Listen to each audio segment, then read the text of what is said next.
पृथ्वीराज चौहान की कहानी भारतीय इतिहास की सबसे प्रेम, रहस्यमय और वीरता से भरी कथाओं में से एक है। वह 12वीं सदी के एक प्रसिद्ध राजा थे, जिनकी बहादुरी, प्रेम और युद्ध नीति की कहानियां आज भी लोकगीतों और कविताओं में जीवित हैं। चलिए उनकी रहस्यमयी कहानी को संक्षेप में जानते हैं। पृथ्वीराज चौहान का जन्म वर्ष लगभग 1166 ईस्वी सन अजमेर, राजस्थान में है वह पर हुआ था।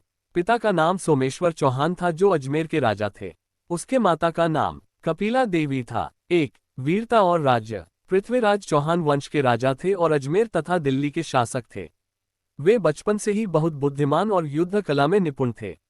कहा जाता है कि उन्होंने बचपन में ही शेर से मुकाबला किया था। पृथ्वीराज चौहान और संयोगिता की प्रेम कहानी भारतीय इतिहास की सबसे प्रसिद्ध और रोमांटिक गाथाओं में से एक है।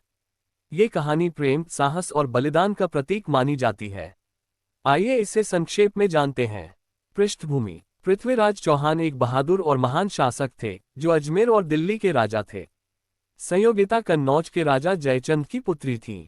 पृथ्वीराज और संयोगिता एक दूसरे को देखे बिना ही प्रेम करने लगे थे, एक तरह का दूरस्थ प्रेम जो उस समय की कविताओं, लोकगाथाओं और चित्रों के माध्यम से पनपा।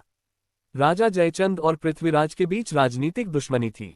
जब जयचंद ने अपनी पुत्री संयोगिता के लिए स्वयंवर आयोजित किया, तो उसने पृथ्वीराज को आमंत्रित नहीं किया, बल्कि उसका अपमान करने के लिए उसने एक मिट्टी की मूर्ति बनवाकर उसे दरबार के द्वारपाल के रूप में खड़ा कर दिया। स्वयंवर में जब संयोगिता को राजाओं में से वर चुनना था, तो उसने सबके सामने पृथ्वीराज की मूर्ति को माला पहना दी। उसी समय पृथ्वीराज स्वयंवर में गुप्त रूप से घोड़े पर सवार होकर आए और संयोगिता का अपहरण कर उसे दिल्ली ले गए। इस घटना से जयचंद अपमानित हुआ और बाद में उसने मोहम्मद गौरी के साथ मिलकर पृथ्वीराज के खिलाफ साजिश रची। इसके बाद तराइन की दूसरी लड़ाई में पृथ्वीराज को हराया गया और वह पकड़े गए। ये प्रेम कहानी इतनी लोकप्रिय है कि इसे पृथ्वीराज रासो जैसे महाकाव्य में वर्णित किया गया है और कई नाटकों, फिल्मों और साहित्य में बार बार दर्शाया गया है। पृथ्वीराज चौहान के प्रमुख दो युद्ध है, जिसमें पहली तराइन की पहली लड़ाई 1191। प्रतिद्वंदी मोहम्मद गौरी साम्राज्य का सुल्तान थे, जो तराइन वर्तमान हरियाणा के पास आए हैं। आखिर में पृथ्वीराज चौहान की जीत होती है। इस युद्ध में पृथ्वीराज ने मोहम्मद गौरी को पराजित किया और घायल अवस्था में उसे युद्धभूमि से भागना पड़ा। और तराइन की दूसरी लड़ाई 1192। प्रतिद्वंदी फिर से मोहम्मद गौरी। इस लड़ाई में मोहम्मद गौरी ने कपट से युद्ध की जीत होती है। गौरी ने पहले की हार से सबक लिया और एक बेहतर रणनीति और कपट के साथ वापस आया। इस बार पृथ्वीराज को पराजित किया गया और उन्हें बंदी बना लिया गया। 4 रहस्य और अंतः। पृथ्वीराज की मृत्यु को लेकर कई रहस्यमय कथाएं हैं।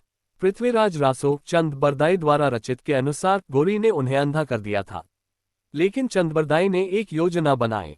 ग्रेटर देन उन्होंने पृथ्वीराज से कहा कि वह गौरी को तीर चलाने के लिए आवाज का अनुमान लगाकर मार सकते हैं। गौरी के आदेश पर जब गौरी ने बोलना शुरू किया, तब पृथ्वीराज ने शब्दभेदी बाण चलाया और गौरी को मार गिराया। इसके बाद दोनों ने खुद को खत्म कर लिया। हालांकि इतिहासकार इस कहानी को पूरी तरह सच नहीं मानते, फिर भी यह कथा भारत में पृथ्वीराज की वीरता और गौरव का प्रतीक बन चुकी है।